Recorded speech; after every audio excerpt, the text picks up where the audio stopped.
ಆತ್ಮೀಯರೇ, ಈ ವಿಡಿಯೋದಲ್ಲಿ ನಿರ್ಧಾರಗಳನ್ನು ಕೈಗೊಳ್ಳುವುದು ಇಂತಹ ಒಂದು ಜೀವನ ಕೌಶಲ್ಯದ ಬಗ್ಗೆ ಕೆಲವು ವಿಚಾರಗಳನ್ನು ತಿಳಿದುಕೊಳ್ಳೋಣ.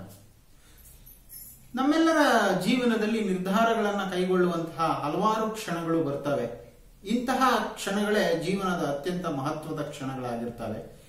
ಆ ಹಂತದಲ್ಲಿ ನಾವು ತೆಗೆದುಕೊಳ್ಳುವ ತೀರ್ಮಾನವೇ ನಮ್ಮ ಜೀವನವನ್ನ ನಿರ್ಧರಿಸುತ್ತದೆ, ಭವಿಷ್ಯವನ್ನ ರೂಪಿಸುತ್ತದೆ. ಇಂತಹ ನಿರ್ಧಾರಗಳನ್ನ ತೆಗೆದುಕೊಳ್ಳುವಂಥದ್ದು ಅತ್ಯಂತ ಮಹತ್ವಪೂರ್ಣವಾದಂತಹ ಒಂದು ಕೌಶಲ.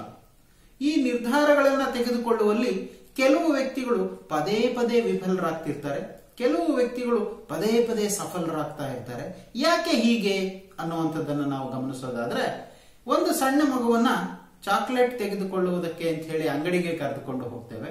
ಅಲ್ಲಿ ಆ ಮಗುವಿಗೆ ಯಾವುದೋ ಒಂದು ಚಾಕ್ಲೇಟ್ ಅನ್ನು ಕೊಡಿಸಿದಾಗ ಆ ಮಗು ಕೇಳುತ್ತೆ, ನನಗೆ ಈ ಚಾಕ್ಲೇಟ್ ಬೇಡ, ಈ ಚಾಕ್ಲೇಟ್ ಬೇಕು.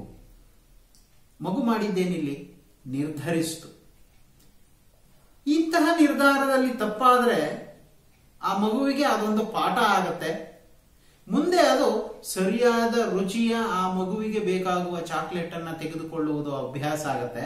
ಇದಕ್ಕಾಗಿ ಹೆಚ್ಚಿನ ಖರ್ಚೇನು ವ್ಯಯ ಆಗುವುದಿಲ್ಲ. ಅದೇ ಲಕ್ಷಾಂತರ ರೂಪಾಯಿಗಳ ವಹಿವಾಟಿನಲ್ಲಿ ತಪ್ಪು ನಿರ್ಧಾರ ಆದ್ರೆ ಅದು ನಮ್ಮ ಜೀವನವನ್ನ ದುರ್ಬಲಗೊಳಿಸುತ್ತೆ. ಹಾಗೆ ಎಳವೆಯಿಂದಲೇ ಮಗುವಿಗೆ ನಿರ್ಧಾರ ಮಾಡುವಂತಹ ಅವಕಾಶಗಳನ್ನ ಕಲ್ಪಿಸಿಕೊಡ್ತಾ ಬರಬೇಕು. ಅದಕ್ಕಾಗಿಯೇ ಕಲಿಕೆಯಲ್ಲಿಯೂ ಕೂಡ ಮಗು ಇತರರು ಹೇಳಿದ್ದನ್ನ ಯಥಾವತ್ತಾಗಿ ನೆನಪಿನಲ್ಲಿಟ್ಟು ಉತ್ತರಿಸುವುದರಿಂದ ಯಾವುದೇ ಪ್ರಯೋಜನ ಆಗೋದಿಲ್ಲ. ಮಗು ನಿರ್ಧರಿಸಬೇಕು. ಹೌದು, 2ಕ್ಕೆ 3 ಸೇರಿಸಿದ್ರೆ 5 ಅನ್ನುವಂಥದ್ದೇ ನಿರ್ಧಾರ ಆಗಬೇಕು. ಆಗ ಮಾತ್ರ ಅದು ಆ ಮಗುವಿನ ಜ್ಞಾನವಾಗುತ್ತದೆ. ಹೀಗೆ ಬದುಕಿನಲ್ಲಿ ಇಂತಹ ನಿರ್ಧಾರಗಳು ಹೇಗೆ ತೆಗೆದುಕೊಳ್ಳಲ್ಪಡುತ್ತದೆ ಅಂತಂದ್ರೆ, ಈ ಹಿಂದಿನ ಅನುಭವ, ಪ್ರಸ್ತುತ ವರ್ತಮಾನದ ಸನ್ನಿವೇಶಗಳು, ಅದಕ್ಕೆ ಕಾರಣವಾಗಿರುವಂತಹ ಅಂಶಗಳನ್ನು ವ್ಯಕ್ತಿ ಹೇಗೆ ಗ್ರಹಿಸ್ತಾ ಇದ್ದಾನೆ ಅನ್ನುವಂಥದ್ದು, ಹಾಗೂ ಇದರ ಆಧಾರದ ಮೇಲೆ ಮುಂದಿನ ಭವಿಷ್ಯದ ನಿರೀಕ್ಷೆಯನ್ನ ಇಟ್ಟುಕೊಂಡಂತಹ ವ್ಯಕ್ತಿ ನಿರ್ಧಾರಗಳನ್ನು ತೆಗೆದುಕೊಳ್ತಾರೆ. ಎಷ್ಟೋ ಸಂದರ್ಭದಲ್ಲಿ ಕೆಲವು ವಿಚಾರಗಳಿಗೆ ನಾವು ಇಲ್ಲ, ಇದು ನಮಗೆ ಬೇಡ ಅಂತ ಹೇಳಬೇಕಾಗತ್ತೆ. ಕೆಲವು ನಮಗೆ ಇದು ಬೇಕೇ ಬೇಕು, ಯಾವುದೇ ಕಾರಣಕ್ಕೂ ಇದಿಲ್ಲದೆ ನಾವು ಇರುವುದಕ್ಕೆ ಸಾಧ್ಯವೇ ಇಲ್ಲ ಅನ್ನುವಂತಹ ನಿರ್ಧಾರಗಳನ್ನು ನಾವು ತೆಗೆದುಕೊಳ್ಳುವಂತಹ ಸಂದರ್ಭಗಳು ಬರ್ತವೆ. ಹಾಗಾಗಿ ಅತ್ಯಂತ ವೈಜ್ಞಾನಿಕ ನೆಲೆಯಲ್ಲಿ ಆಲೋಚನೆಯನ್ನ ಮಾಡುತ್ತಾ ನಾವು ನಿರ್ಧಾರಗಳನ್ನು ತೆಗೆದುಕೊಳ್ಳಬೇಕು. ಹಾಗೂ ನಮ್ಮ ಯುವ ಪೀಳಿಗೆ, ಮಕ್ಕಳು, ಪ್ರತಿಯೊಬ್ಬರಿಗೂ ನಿರ್ಧಾರಗಳನ್ನು ತೆಗೆದುಕೊಳ್ಳುವುದಕ್ಕೆ ಸಾಕಷ್ಟು ಅವಕಾಶಗಳನ್ನು ಕೊಡಬೇಕು. ಅವರಿಗೆ ಅವರ ನಿರ್ಧಾರಗಳನ್ನು ತೆಗೆದುಕೊಳ್ಳುವಂತಹ ಸಂದರ್ಭದಲ್ಲಿ ಯಾವೆಲ್ಲ ಪರಿಣಾಮಗಳಾಗತ್ತೆ ಅನ್ನುವಂಥದ್ದನ್ನ ಅವರ ಗಮನಕ್ಕೆ ತರಬೇಕು.